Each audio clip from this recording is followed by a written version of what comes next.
"Stop the wedding! Don't marry her!" A stranger burst into the ceremony right in the middle of my daughter's wedding. Dressed in a white dress, she turned out to be the groom's mistress. The couple, abandoning their vows, walked away hand in hand, as if they were in a scene from an old movie. But this was real life, and what they did was a blatant affair. My daughter left behind was so devastated she considered ending her life. If I had been a moment later, I would have lost her forever. I vowed to bring them to ruin. I'm Alea, 56 years old. While people my age are starting to think about retirement, I still plan to work with enthusiasm. My husband passed away early, so I raised my daughter Beatrice on my own. Beatrice is now 28, and I've been feeling sentimental watching her prepare for her wedding. Her fiance, Bert, is a successful salesman. They met when Beatrice was a receptionist at one of Bert's major clients. She quit her job to become a housewife at Bert's request. "Quitting your job for marriage isn't trendy these days," she said, but she looked happy. Finally, the wedding day arrived. The ceremony was going smoothly, with everyone, including the parents, feeling nervous but excited. Since Beatrice doesn't have a father, I walked her down the aisle. I was thrilled when she asked me, but it was hard to hold back tears as memories flooded back. Just as the couple was about to say their vows, a loud voice interrupted. "Wait a minute!" We all turned to see the woman in the white dress standing at the entrance. The guests are taken aback by the intrusion of a stranger. I was also surprised and couldn't react. Beatrice muttered, "Maya." Apparently she knew her. "Don't marry her!" Maya shouted again. Beatrice looked at Bert, confused but also a bit angry. "Bert, what's going on? You said you broke up with Maya, that it was a one-time mistake. That's why I forgave you." "Sorry, I realize I can't be without Maya. She loves me enough to chase after me like this. I love her too." "What are you saying?" From their conversation, it was clear Maya was Bert's past mistress. Beatrice had forgiven him, thinking they had broken up, but it seemed their affair had continued behind her back. "If you love me, you'll wish me happiness," Bert said. "We're destined to be together. Don't get in our way, Beatrice." The two of them say lines that are so insane that it makes you think that they are probably drunk on forbidden love. Maya added, tears in her eyes. The two of them, lost in their forbidden love, left Beatrice behind and walked away. Days have passed since the wedding was called off. Beatrice had been locked in her room, depressed. My anger towards Bert and his mistress hasn't subsided. The only silver lining is that the marriage wasn't legally finalized, so Beatrice doesn't have a divorce on her record. But even after a week, she hasn't improved. She's not eating, and she looks constantly down. I'm really worried. So, to lift Beatrice's spirits even a little, I left work early and bought her favorite fruits on my way home. "I'm back. Beatrice, are you here?" The house was eerily quiet, which made me uneasy. When I stepped into the kitchen, I found Beatrice on the floor, bleeding. A knife lay near her. "Beatrice, hold on, Beatrice!" She was still breathing but unconscious. I was frantic. I had no idea what had happened or why Beatrice was in this state. I quickly administered first aid and called an ambulance.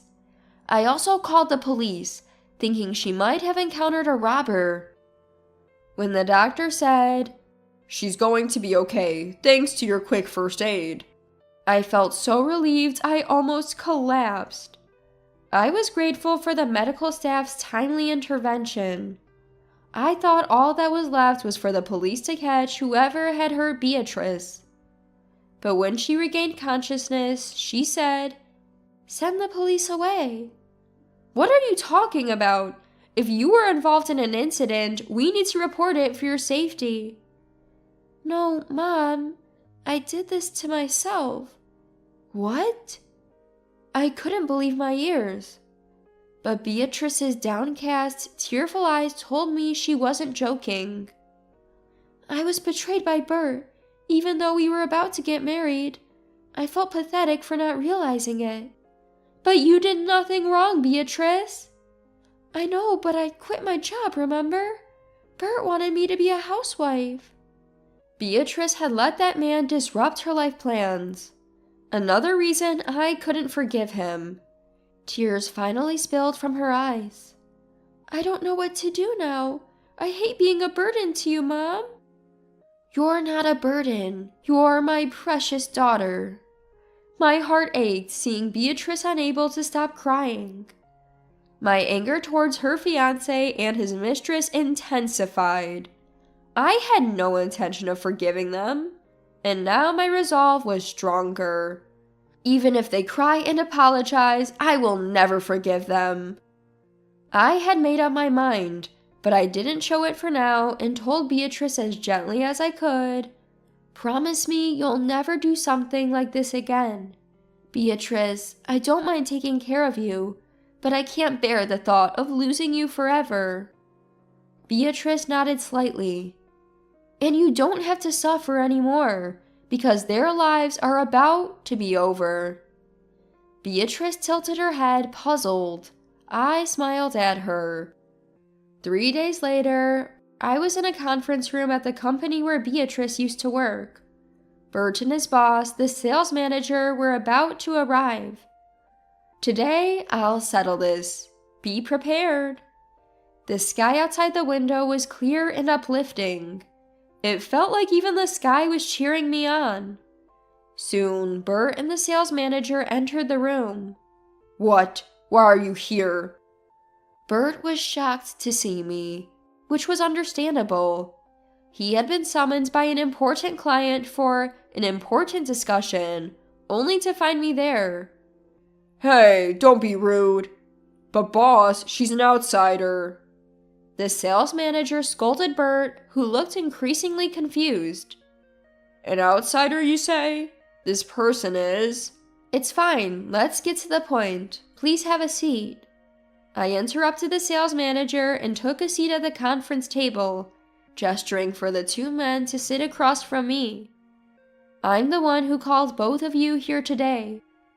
Bert looked stunned, but I ignored him and began explaining the situation to the sales manager. "You may not be aware, but Bert recently had a wedding. He only invited family and friends, so no one at your company would know, but he abandoned my daughter at their wedding and ran off." The sales manager looked surprised. Bert started to protest. "Why are you bringing this up here?" Ignoring Bert's interruption, I continued. He was having an affair, and he chose his mistress over my daughter right in the middle of their wedding. "Hey, shut up." Furthermore, my daughter quit her job to be a housewife, as Bert wanted. He ruined her career. The sales manager asked Bert, "Is this true?" "Yes, but I chose the person I love. Why does this have to do with work? Don't meddle in my personal life." Bert's face clearly showed his frustration. Love, you say? That's rich. If he loved someone else while engaged, he should have ended things properly. Otherwise, he's just a cheater. My daughter was left alone in front of many guests at the wedding and suffered greatly. "You barged in here and spilled all this? What's your deal? This is business interference." Bert was so focused on yelling at me, he didn't notice the sales manager's face turning pale. I gestured for the sales manager to hold off on scolding Bert. This is about business. "What? How is?" The real issue is this. I don't want to do business with someone who treated my daughter, Beatrice, like that. I want to terminate our contract. What authority do you have to... Wait, did you say daughter of the president? Bert seemed to finally grasp the situation and was stunned. The truth is, this company was left to me by my late husband, the former president. I took it over after his passing. I've worked hard to build the company, carrying on my husband's wishes. Neither Beatrice nor I had told Bert that she was the president's daughter, but it wasn't a secret. Many executives from our company were at the wedding. If Bert had been genuinely involved in planning the wedding, he would have noticed. His ignorance proved that he had no real interest in Beatrice. The executives who witnessed the fiasco at the wedding were also starting to question his behavior. That's why not just me, but all the executives have lost trust in you. But that was private. Let's not mix business and personal matters, okay? So, anything goes in private? Bert clung to that argument, so I glared at him. Even a marriage is a kind of contract between two people. If someone who betrays that is in sales, how can we trust any contract with him? I sighed dramatically. Realizing he had no way out, Bert's face turned pale. I'm sorry. Please forgive me. I beg you. Bert quickly got off his chair and prostrated himself on the floor. But what meaning does an apology have when it's not out of guilt for Beatrice, but just a performance to save himself? I never intended to forgive him in the first place. We will terminate our contract with your company, and as long as he's there, we won't renew it. What does that mean for my position? I didn't even look at Bert as I made my declaration to the sales manager.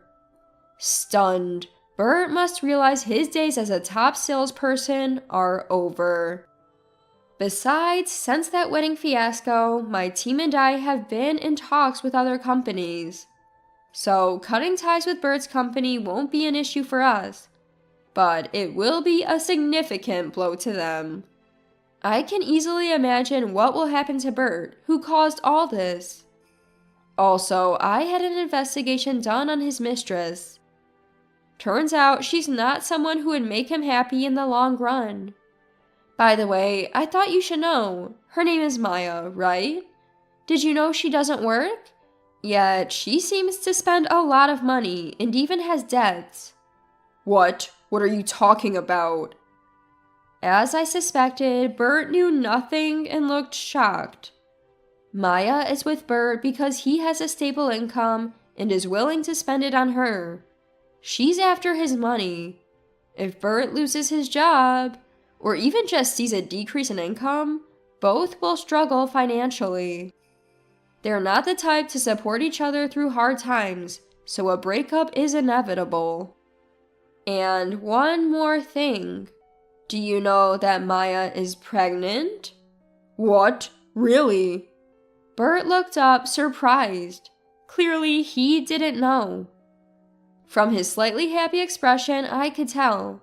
Maya will probably tell you it's your child, but the truth is, even she doesn't know who the father is. What do you mean? Another possible father? She has too many possibilities, it seems. What was all that talk about destiny when she lured you away during Beatrice's wedding? She probably didn't want to let go of a man who gives her money. You're lying. For a moment, Bert looked stunned, but then suddenly changed his tune. So, the only one who truly loves me is Beatrice? I'll get back with her. So, President, please continue the contract. What are you talking about? I realize the woman who truly matters to me is Beatrice. This was just a big lover's quarrel. If I marry Beatrice, everything will go back to normal. There's no need to terminate the contract, right? I couldn't help but be amazed. Was he serious? I told you the reason I don't want to work with you is that I can't trust you. It's not because you're no longer my son-in-law. It's because of your actions. But that was just a momentary lapse. There are mistakes in life you can't undo. In reality, Beatrice was on the verge of a point of no return. Even now, thinking about that day gives me chills. If I hadn't come home early that day, I might never have seen my daughter again. And the cause of all this was Bert. From my attitude, he must have sensed that he had no chance of being accepted. He sat there trembling, his face pale. I felt no sympathy. How could I, when he had plunged Beatrice from the height of happiness into the depths of despair? In the end, Bert was moved to a department known as the dumping ground among employees. His salary was also significantly reduced. Beatrice, who had regained some of her spirit, found out she could claim damages even at the engagement stage, and did so from both Bert and the mistress. Since Bert is responsible for all the wedding costs, they both owe $80,000. But they had hardly saved anything and had to go into debt. As expected, they broke up. Beatrice is now completely over it. As for work, she says, "This is a good opportunity to become independent by working for another company," and is actively job hunting. I'm supporting my daughter in every way I can.